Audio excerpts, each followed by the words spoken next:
God, look at those shoes. Wow. Do this. You're not going to get run over in those. I know, quite uncomfortable, but it's Now, that clip that we saw just there, how is she going to break it to him that actually he's not that funny? Oh, it was so hard for Hannah because she's such a nice girl, and obviously it's her boyfriend, and it's not very nice to tell someone that they're not funny and quite boring. Yeah. But blatantly, she sits on his knee. She's suggested that they go upstairs and have a little bit of romance, and he responds by telling her a joke, and she gets very annoyed and says, "Danny, you're not funny." So it doesn't go down too well. A bit of a passion killer, but it does go down. No, sorry, you know what I meant? I mean the joke. So how's the character? I mean, you won the Best Actress. Yes, yeah. Well deserved, yeah. Bit of a surprise. But, you know, harrowing storylines, you know, anorexia, a very serious subject. Yeah. Do you think that it was a good thing to portray that sort of thing in a soap, or...? I think it was a fantastic idea for the producers to tackle this storyline.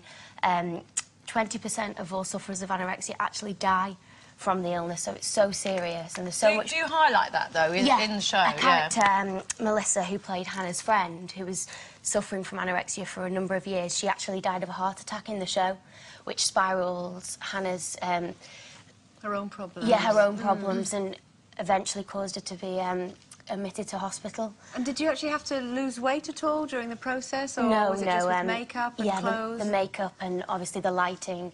I used to wear baggy clothes. There was a lot of shading going on, so that I didn't have to lose weight, obviously, because the producers never wanted me to get ill. But you must have to know what you're talking about. I mean... Yeah, I had to do a lot of research. I read a few memoirs of people who were suffering from anorexia, which was so sad. And as I was reading, they were heartbreaking. I was literally crying, and I just think... Obviously, I was only acting the part, but for someone that lives with that on a daily basis, having to fight this voice in the head telling them to not eat... It's hard to imagine, isn't it? When you know, if you've ever met anybody who's got anorexia and you're standing looking in a mirror and you're seeing a perfectly normal...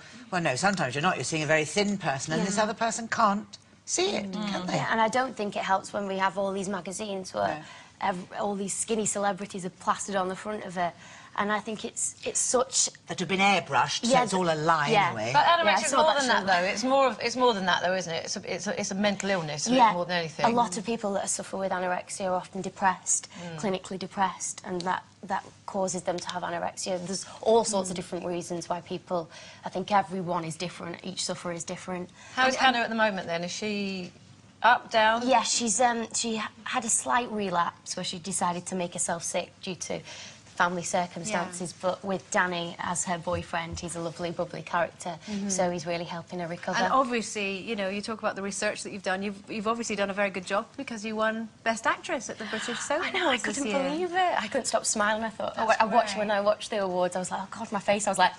What was it like when you heard your name and walked up there? My heart was beating so fast, and I was like, oh, yay, yay, because I think Hollyoaks is becoming more and more popular. It has a massive young audience, does it? Yeah. You know, because I mean, you're all gorgeous. Everyone who goes into Hollyoaks is just gorgeous. Can't bear it, can you? I know. So yeah, you have to pass a gorgeous test to be in it first. But no, I mean, it is actually quite popular now, and it's changing because it wasn't maybe 3 or 4 years ago. Yeah, I think the producers, since the new producers have taken over, they've really tried to drive the fact that they want everybody to be able to act, and also to tackle such topics like anorexia, drugs, sexuality and things like that.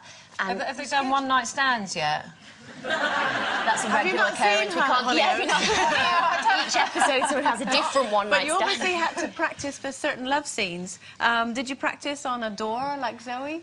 What? No, well, mine's worse. Mine was a wardrobe. Thank you! How did you know? So sorry. At the side of a wardrobe, I used to have this good behaviour chart when I was younger. It's shiny and flat, isn't it? And I used to practice. It wasn't even... couldn't even see in a mirror. It was just on this wardrobe. I thought I might sound a bit weird. Disclose that fact. We're weird together, love. We're both weird. Wardrobe. Well, we're really thrilled to have it, and congratulations again for winning the award and for your fantastic work at portraying people with anorexia. It's a serious topic, and you do it well. We're going to liven things up a little bit now, but for the moment, it's Emma Rigby, everyone. Thank you.